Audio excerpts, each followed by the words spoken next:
téléspectateurs de Bloc 221 TV, bonjour et bienvenue, c'est l'heure de la revue de l'actualité. Le tribunal d'instance de Dakar a annulé la radiation d'Ousmane Sonko des listes électorales. La décision du juge Ousmane Racine Thion, prononcée jeudi 14 décembre, a été notifiée au parti ce vendredi 15 décembre. Selon Libération, qui a repris ses motivations dans son édition de ce samedi, le magistrat invoque l'article 307 du Code de procédure pénale pour fonder son verdict.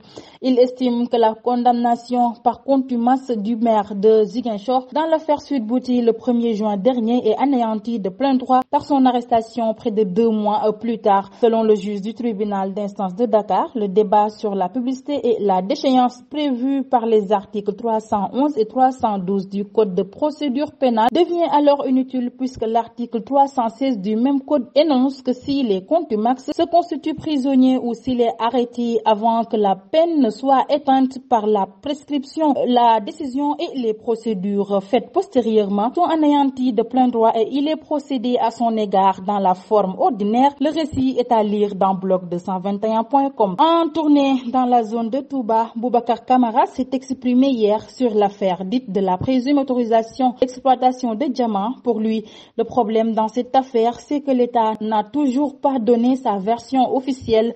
Il souligne par ailleurs que celui qui a porté l'accusation n'est pas n'importe qui, puisqu'il est candidat, membre de l'opposition, avocat au bureau de Paris et connu pour son courage et son franc-parler. Après que l'intéressé ait donné une conférence de presse revenant sur l'affaire Ndiaga Diouf, c'est au tour de Khalifa Sall de monter au créneau pour prendre sa défense. Selon le candidat de Taxawu Sénégal, Barthélémy Diaz est innocent. Pour lui, ce qui fait mal, c'est le fait d'avoir rouvert ce dossier en cette veille d'élection, ce qui paraît suspect, a-t-il enchaîné. Les promesses ont porté le fruit. Bougane Gueye Dany a relevé le pari de la mobilisation samedi lors de son méga meeting d'investiture. Il a annoncé la couleur à travers son livre Tekki où il a condensé sa vision d'un Sénégal qu'il veut pour les Sénégalais. D'ailleurs, il n'a pas manqué de jeter un regard critique sur la situation économique actuelle du pays, déplorant la cherté de la vie, les contraintes d'accès aux soins de qualité, entre autres. Encore de la drogue dure saisie dans les eaux sénégalaises. La marine nationale dit avoir mis la main sur 3 tonnes de cocaïne. Ces hommes qui étaient à bord du patrouilleur de haute mer Wallo ont découvert les stupéfiants sur le navire Ntenfay au sud des eaux sénégalaises à 425 km au large. La valeur minimale de cette saisie est de 126 milliards de francs CFA. Le navire et ses 7 membres d'équipage ont été ramenés à la base navale Amiral Faye Gassama ce samedi. Sur l'international au Nigeria, l'insécurité entrave les soins médicaux.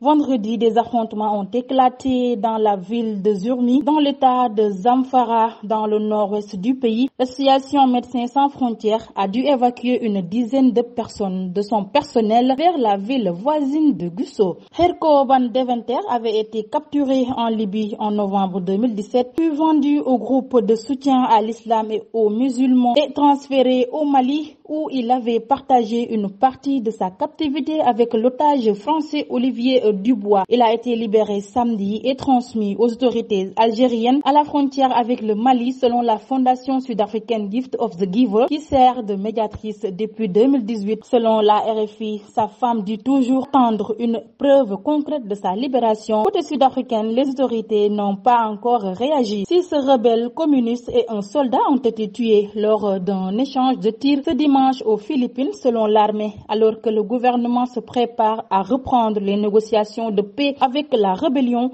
l'une des plus anciennes au monde. L'affrontement entre des rebelles de la nouvelle armée populaire et les groupes gouvernementaux qui déplorent également 3 blessés a eu lieu près de la ville de Balaya, à environ 70 km au sud de la capitale Manille, selon un communiqué de l'armée philippine. En sport, le légendaire basketteur américain Karim Abdul-Jabbar, âgé aujourd'hui de 76 ans, a été hospitalisé après avoir chuté lors d'un concert et s'être cassé la hanche. Selon un communiqué de sa partenaire commerciale publié samedi, il devrait être opéré le même jour après une chute accidentelle alors qu'il assistait à un concert à Los Angeles. L'emblématique joueur de 2,18 m a été 6 fois champion de NBA et 6 fois MVP au cours de ses 20 saison dans la Ligue nord-américaine de basket. C'était tout, mesdames et messieurs. Nous vous donnons rendez-vous très prochainement, mais d'ici là, restez avec nos programmes.